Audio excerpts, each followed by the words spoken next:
Ok, é oficialmente a 10ª vez que eu tento começar a gravar esse vídeo. Vamos ver se agora vai.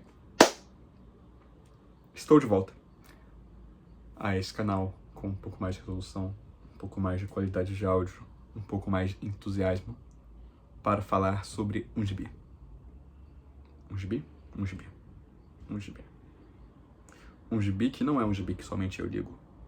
Um gibi que não é algo que eu vi literalmente na estante e pensei, posso fazer um conteúdo sobre isso. Não é um gibi que eu acho uma obra de arte incompreendida pela mente humana e que mais pessoas deveriam abrir sua mente para conseguir compreendê-la.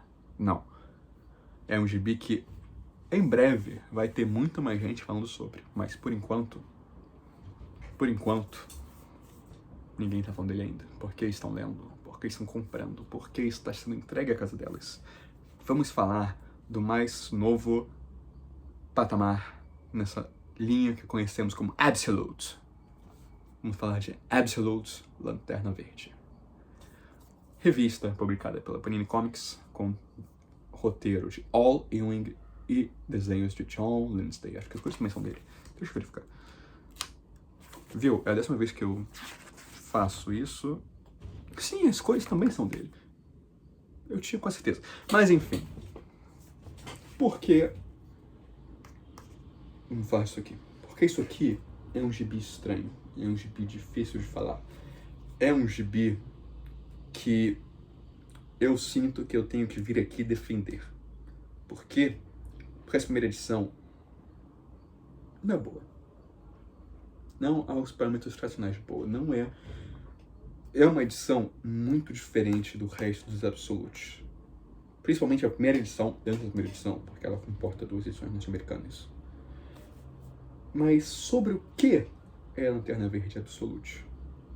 Eu, fã de Lanterna Verde, vou gostar de Lanterna Verde Absolute? Não faço ideia. Por quê? Porque eu não sou um fã de Lanterna Verde. Eu não sei porcaria nenhuma de Lanterna Verde. Eu sei que Lanterna Verde é por causa de desenhos animados, por causa de Liguinha e por causa de Lego Batman. Mas eu amo isso aqui. Isso aqui é pra mim um gibi nota 10. É? Não, um gibi nota 9,5. Mas tecnicalidades. Isso aqui é um gibi de primeira. Não esse. Edição. Essa edição é um 4. Mas esse gibi vira um gibi de primeira. Então é importante defender ele. Sobre o que ele é. Vamos lá, sobre o que ele é. Em um certo dia,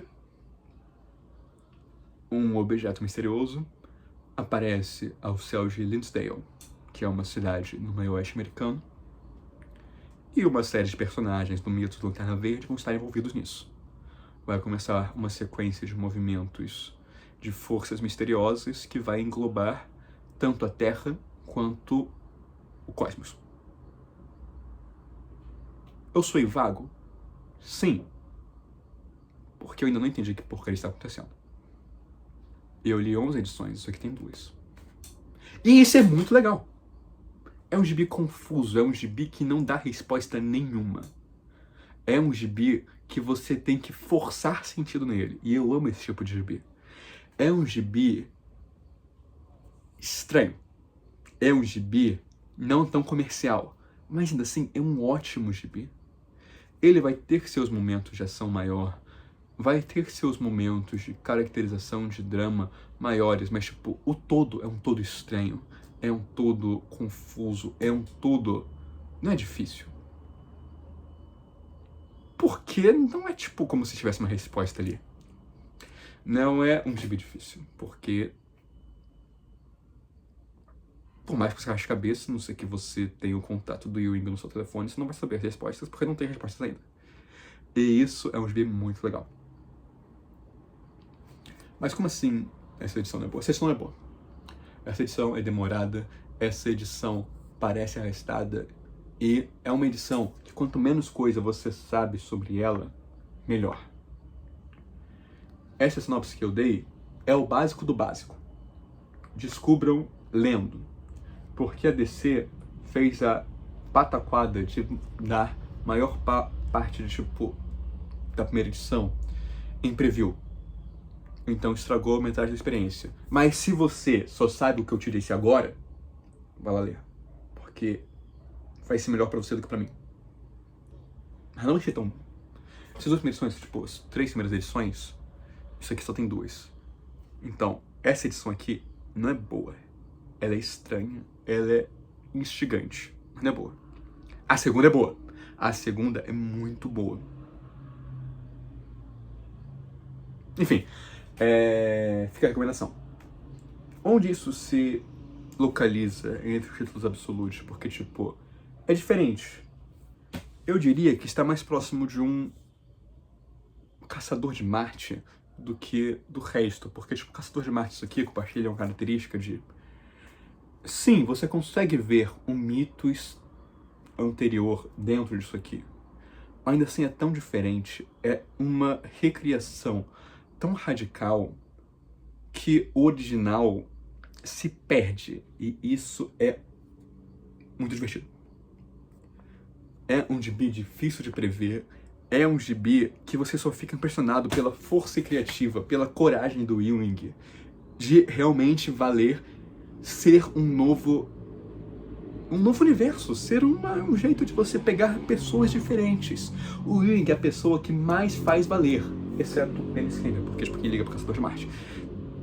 Eu tenho certeza que vai aparecer 3 fãs do Caçador de Marte aqui falando: oh meu Deus, o Ajax é o melhor personagem de todos os tempos. Mas enfim, isso aqui, pela pura força criativa investida nisso, vale a pena. Pela pura força criativa investida nisso aqui, é um gibi absolute dos mais interessantes. Pela pura força criativa de você ter um desenho estranho, um desenho que você não veria no gibi tradicional de super-heróis. Por quê? Porque muita gente diz que é um desenho mangaficado. Discordo cruelmente. Discordo radicalmente. Não é um desenho mangaficado. É um desenho manhwaizado. É um desenho que se aproxima muito de webtoons. Eu costumo dizer que isso aqui é um webtoon num grid. O que é muito irônico, porque o webtoon tem justamente essa dificuldade de você adaptar. Eu não gosto das cores. Eu acho o desenho estranho. Eu não gostei da forma que a Panini colocou isso aqui, mas ainda assim é um gibi que eu recomendo muito. Porque é um gibi que cresce, é um gibi que vai, tipo, ficar atrás da sua cabeça. Quando você lembrar, caramba, tem uma edição de Lanterna Verde, você vai ficar feliz, porque você vai tentar. Será que agora eu descubro que porcaria está acontecendo? E você não vai! Isso é maravilhoso! Enfim, é um gibi que eu amo. Um dos meus gibis favoritos da atualidade. Um gibi muito Ewing. Finalmente tenho a oportunidade de falar desse canal de Ewing. É a 3ª vez no canal, vocês falam, eu falando como se fosse, oh meu Deus, uma oportunidade de falar. Enfim. Vamos falar de Ewing. Ewing é esse roteirista que, tipo, você não sabe o que esperar dele, porque ele é um roteirista muito bom, que é um roteirista que trabalha muitas coisas ao mesmo tempo. Eu considero ele o melhor roteirista atualmente trabalhando no super-herói, porque ele não se atém a alguma coisa.